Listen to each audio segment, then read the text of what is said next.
Welcome back to my YouTube channel. Make sure to like and subscribe to the channel for more interesting stories like these. Now, let's get into today's story video. Ada for not going by my dad's because he always sides with his girlfriend and her daughter. My parents share custody, so some days I'm at home and other days I'm with my father. I'm a 15-year-old girl. Dad and Jane have been dating for almost a year. She has a 12 or 13-year-old daughter named Mandy.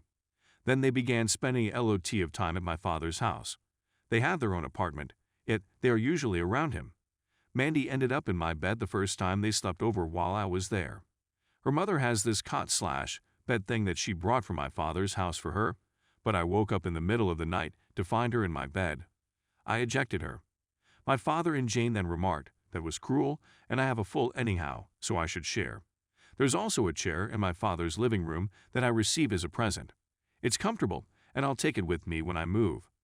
Mandy, on the other hand, constantly wants to race for the chair, and even when I win the race, my father forces me to let her sit in it since they're guests. As a result, I wind up sitting on the floor since my father has a recliner and Jane lies across the sofa. So I remain in my room instead. My father has tried to get me to come out there, but why should I when I have to sit on the floor like a dog? He continues repeating, I'm being a tough adolescent, but that isn't the case. My mother and I went out one time before she dropped me off. She had purchased me a blanket with the insignia of my favorite team on it. I was delighted to sleep with it, I know, so she let me borrow it from my father. My father forced me to share it with Mandy since it was unfair that I received anything but Mandy did not. It's not only the blanket, anything I have to share, but if Mandy has anything I'd want to use, he tells me it's hers, and if she doesn't want to let me use it, she doesn't have to. Mandy was reading one of my books when Jane and my father began arguing. Jane wanted to go, so Mandy wanted to take my book, but I refused. So she refused to go. Just let her have it. My father roared at me. They made up, so I got it back, but I would have lost one of my favorite novels if they hadn't. My father and I had planned to go ice fishing, something we'd done since I was 7 years old. He did, however, bring Jane and Mandy with him. They just complained, it's too cold, the fish are awful, and this is boring. As a result, we departed early. Sometimes you have to compromise, he remarked. When I went home, I was irritated, and my mother phoned him, and they fought, and he spoke to me and repeated his compromising nonsense. I was scheduled to go back by him a few days later, but opted not to since I don't even spend time with him alone anymore. So what's the purpose of visiting there? When I informed my mother, she stated it was my decision. When we informed him, he said, I'm simply accustomed to being an only kid, and I can't be pampered my whole life. I can't run away anytime there's an issue, she adds. Since then, his family has been attempting to persuade me to return. I'm sorry for not visiting my father anymore. Edit. Some folks have suggested that you attend to family therapy. He's not going to do it. He placed me in counseling a few years ago because I wasn't completing my schoolwork, really. When my therapist began criticizing his parenting, he refused to attend, and my mother had to take me. My therapist even phoned to attempt to speak to him, but he ignored her. Story 2. Ada for allowing my wife to wear expensive jewelry to dinner and subsequently embarrassing my BAL. Because my BAL uses Reddit, this is a throwaway. First and foremost, I love my wife. She's my rock and has been a constant source of light for me all year.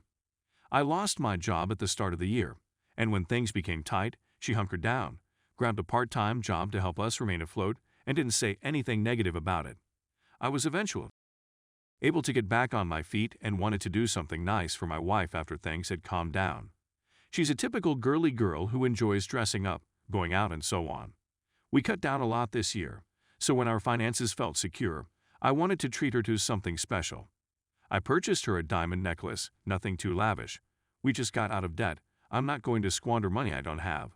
It's a single solitaire diamond, which I thought was stylish and lovely but also something she could wear on a daily basis. It's Thanksgiving dinner time, and my wife is wearing the necklace. Her brother's wife, whom I will refer to as Mary, observes the necklace and compliments my wife on it. My wife enthusiastically tells her how it was a surprise, and Mary thinks that it was a wonderfully beautiful gesture, thanks me on my decision, and the family felt it was a great present, particularly given our circumstances.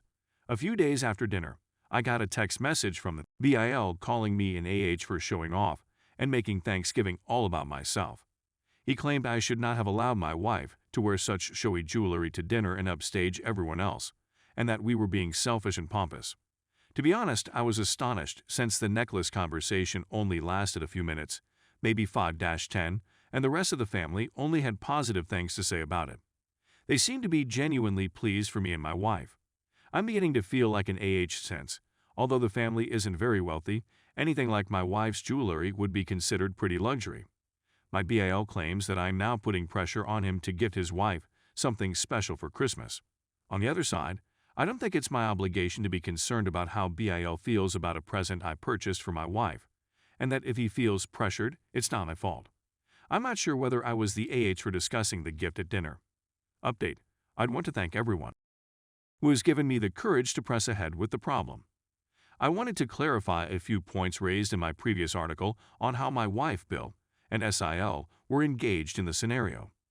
Unfortunately, the result is not ideal. The first thing I'd want to clarify is that BAL is my wife's brother. Second, my BAL made the acceptable statement about my wife's outfit choice. I have no desire or authority to dictate what my wife wears, regardless of the circumstance. Third, although I won't divulge the price of the necklace, I can tell everyone that it was a fair price that wouldn't raise any heads if worn out running errands, but was nonetheless special enough to my wife and myself. I was afraid that revealing the text messages to my wife might taint the meaning behind the necklace, but we're not the sort to hide secrets from one another. She was enraged when she read the words. I've never seen her that distraught, particularly in front of her family. She quickly dialed her brother's number and scolded him for his insensitivity. We were on the phone together, but I didn't say anything when they began squabbling since I thought they should figure it out as brothers. After a lengthy dispute, her brother expressed concern that she was on the slippery slope of being a superficial, and we should not impose our financial success on others. That reply stunned both of us since, although they weren't close growing up, he never said anything like that to her before.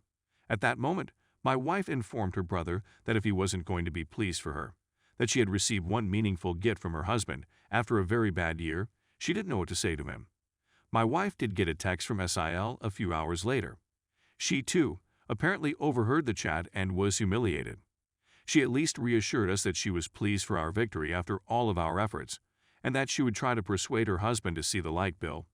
Regardless, my wife and I opted to spend Christmas apart from my in-laws and their wives. We'll do it individually with her folks on Christmas Eve.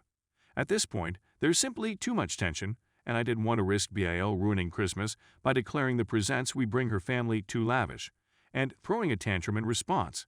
Her parents are remaining out of the matter for the time being, but are okay with seeing us separately, which I appreciate.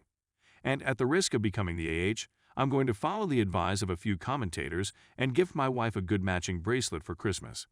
Edit: I didn't post this earlier since my BAL didn't explicitly confess to anything, but my wife believes her brother's conduct is motivated by a competitive spirit. He's always enjoyed winning, she claims, even as a youngster. During my hard time, he began showing up to assist, but now I'm beginning to suspect that it was simply twisted enjoyment for him to watch me fail.